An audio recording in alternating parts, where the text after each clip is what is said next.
Alright, here we are on the front suspension on that 26 Teko Turbo 2+2.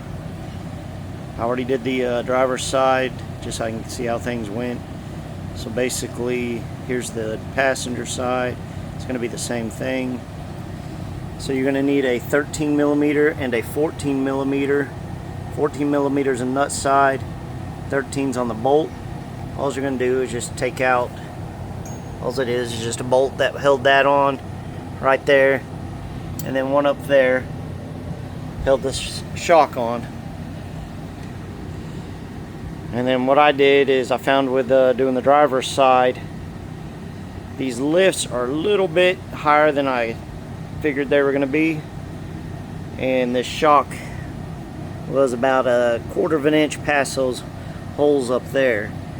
So I just ran this bolt all the way down, compressed the shock a little bit, just, you know, put it on the ground, push down on it to compress it, and then it slid up in the side, slid up in there no problem. These are the brackets that will come with that kit, the Polaris kit. So it's going to basically just sit in there like this here.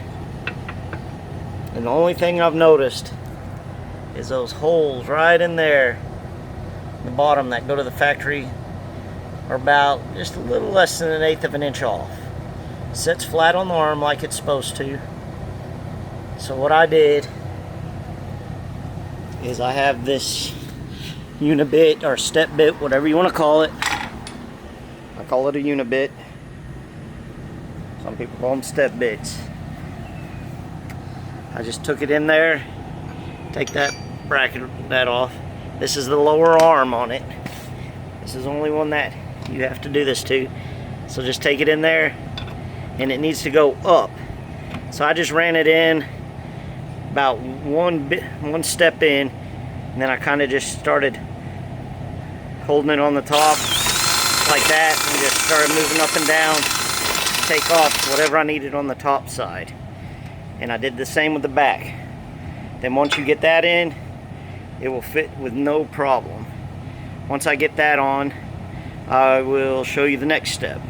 You'll have to excuse me, I'm not tech savvy, so this video is just gonna pause it and I'll resume it once I get this done, and I'll show you what I'm talking about before I get that working on that spacer. Okay, so I got this side done. As you can see, I've just elongated that hole a little bit. It's not going to really affect anything.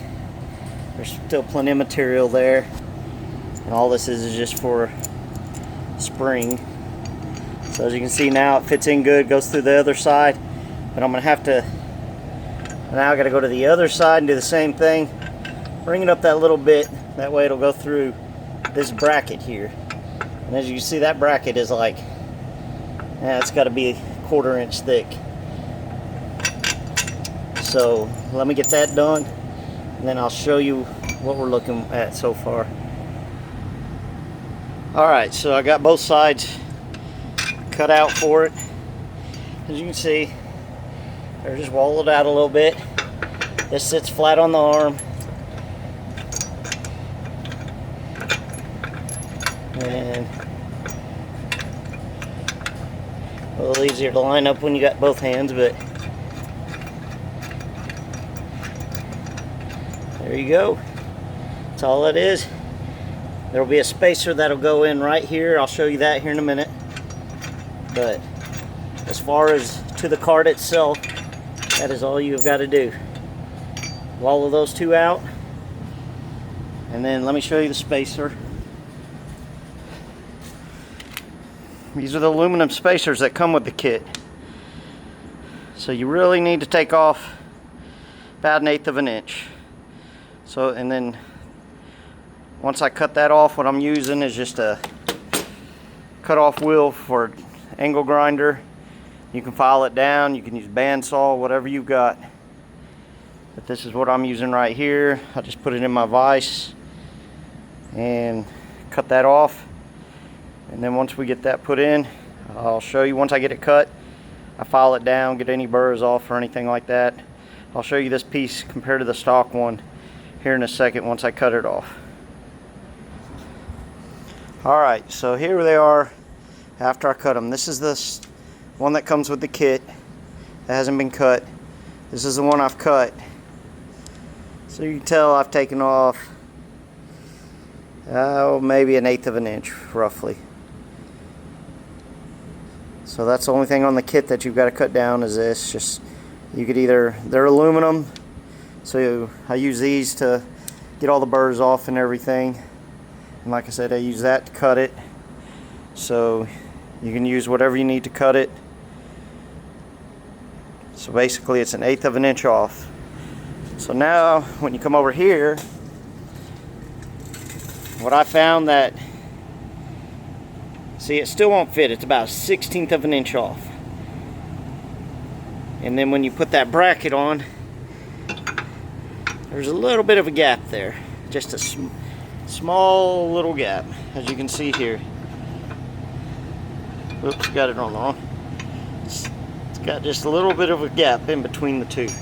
So what I take is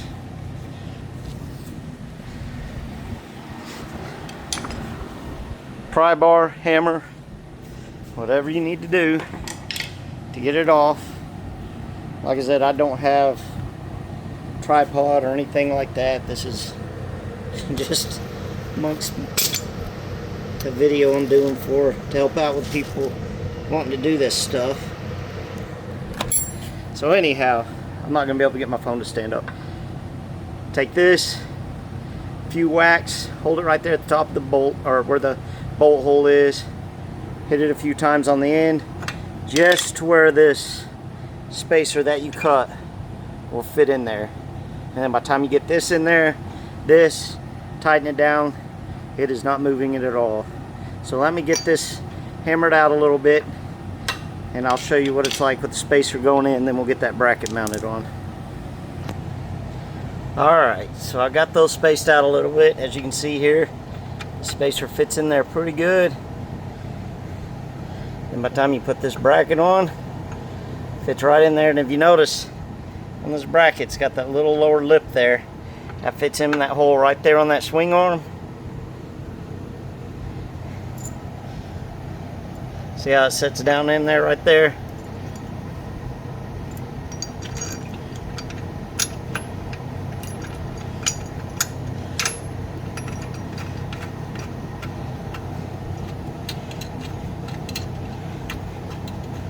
Once you get that on, now I went to Tractor Supply, got some grade 5 washers and stuff, because of the one guy that did this on his, he mentioned you needed some 3/8 inch washers for some spacers and stuff. And what you do once you get the shock up, I'll show you all here in a minute, but you need to put 2 on each side, just on the lower end, and that takes out any slack that's in there. But as far as it goes, that's the lower bracket right there. Let me get the nut on the back side, get it tightened up, and then I'll show you how the shock and those washers go in.